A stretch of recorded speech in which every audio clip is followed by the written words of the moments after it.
Yes, hello and welcome back once again to the Dynasty Hot Seat, the only Dynasty show that is a certified inferno. And today we're having a fourth look at how to win a Dynasty Fantasy Football Championship. Last year managed to win 4 championships. So this is the last in the series. This one's a good one because this was a league that started this year and I won this year. So this should give you a good indication. How do you build a win now roster? So let's find out.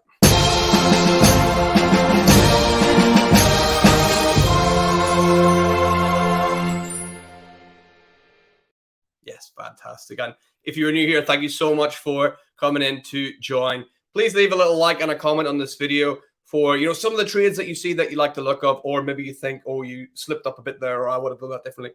Let me know what you think. I'm always here for listening to some advice. And of course, please, if you can, hit that subscribe button as well. We're on the march towards some of our targets, so it's going really well. So hopefully you've enjoyed the video. I can hit that subscribe button. But let's dive right into this. And what I'm going to do is I'm going to read out for you the roster that I drafted first. Now, you'll see whenever we pull up the moves and the activity that had happened, you'll see that I made a couple of trades inside the original draft. So I'm not going to go through exactly what happened. I'll just read you out the team I ended up with, okay?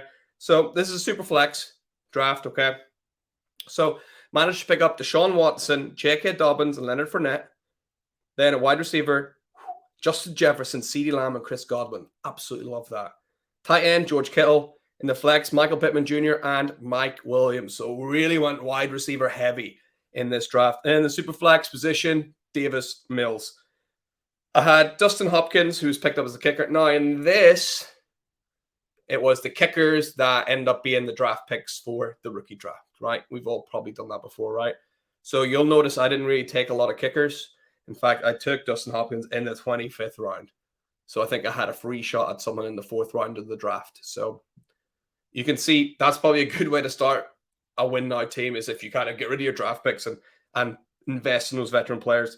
Some highlights of people on the bench. We got Jared Goff, Zach Ertz, good option off the bench, Gus Edwards, Evan Ingram, Taylor Heineke in there, and then a bunch of, guys, basically. So let's have a little look. Let's pull up the screen and have a little look at some of the moves that I managed to make this year. So let's start off with that rookie draft. We talked about it. I didn't really take that many. I got Pierre Strong in the 4th, and that's it. That's it.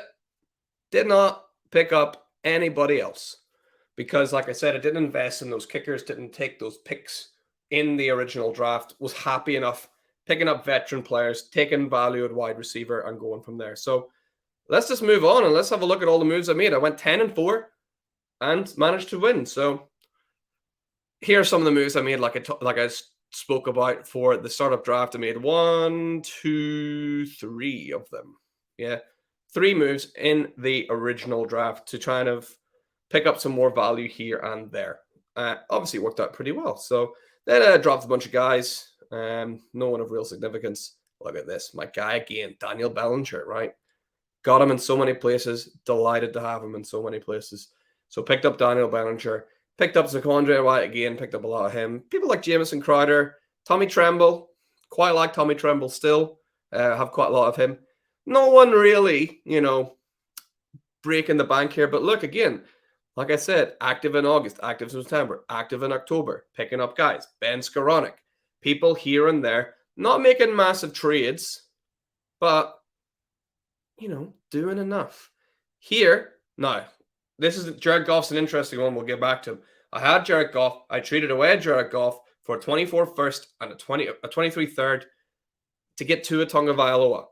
Love this. Tua, absolute star. One stage, people were talking about him maybe being the MVP, how well he was playing. Obviously, concerns with concussions and things like that now, but I love this trade then. Still very happy with it. We'll come back to Jared Goff, though. So remember, I got Tua for Goff, a 3rd and a 1st. Okay? Let's try and remember that. Picked up Jerick McKinnon. What a great idea that was. Yeah. Then around this time in November, I thought, well, I'm really in a position here to make a championship push. So I went out and spent a 2nd round pick on David Montgomery because I knew I had a look at the schedule that the Bears had down the stretch. I knew it wasn't great. And I knew David Montgomery plays quite well against, weaker opposition. So I was very pleased to pick him up for a 23-second. Then I also picked up Latavius Murray. Yeah. So these are moves that are important. Again, this is the 4th video we've done on this, and it's picking up people from the waivers, making small moves that really help win a championship. I made a trade here I didn't want to be honest, but I needed more depth. That's how you win championships, is with that depth.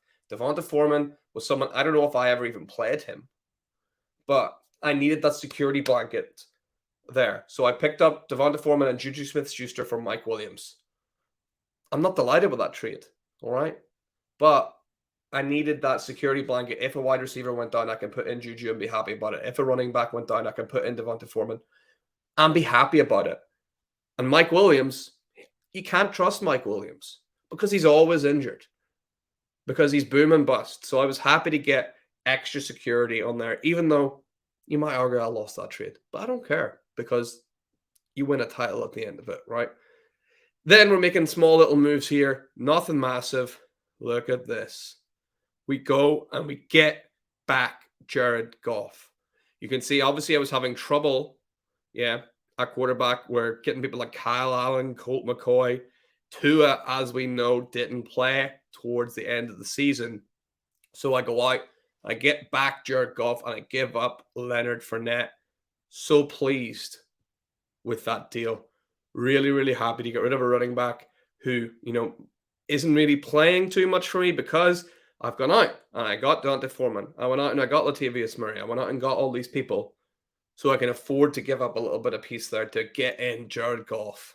Yeah, so I was really pleased overall with the trades I made. Let's have a little look then.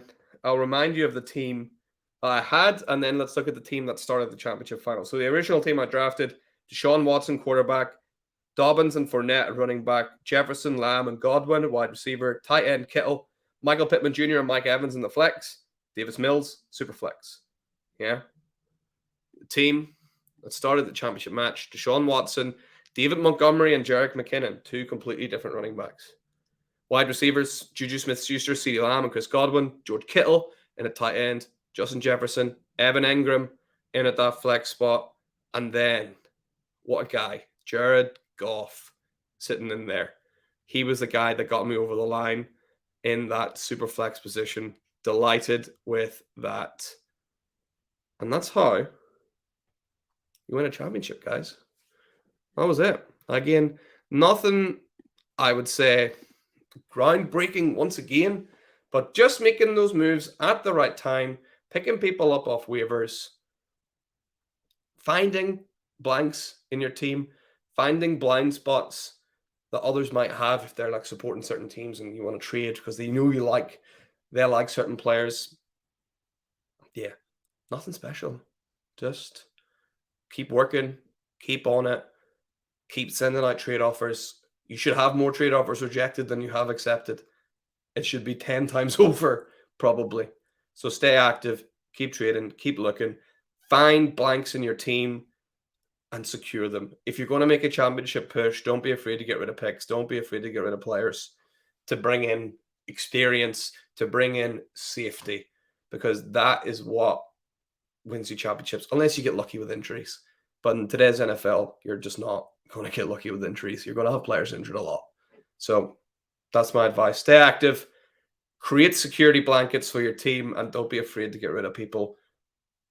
And don't be afraid to lose trades, because losing trades can, in a weird way, sometimes win you a championship. So that's it for the How I Won series. Next week, we're going to dive into rebuilds and looking at some of the teams that I've blown up, some of the orphan teams I've taken on and how I've turned those around, and some teams that are not doing so well. And I'll need your help for that. So thank you once again for joining. Again, leave a like and a comment. How do you think I did with this? Is this an example of, building a win now team, or have we just got a bit lucky?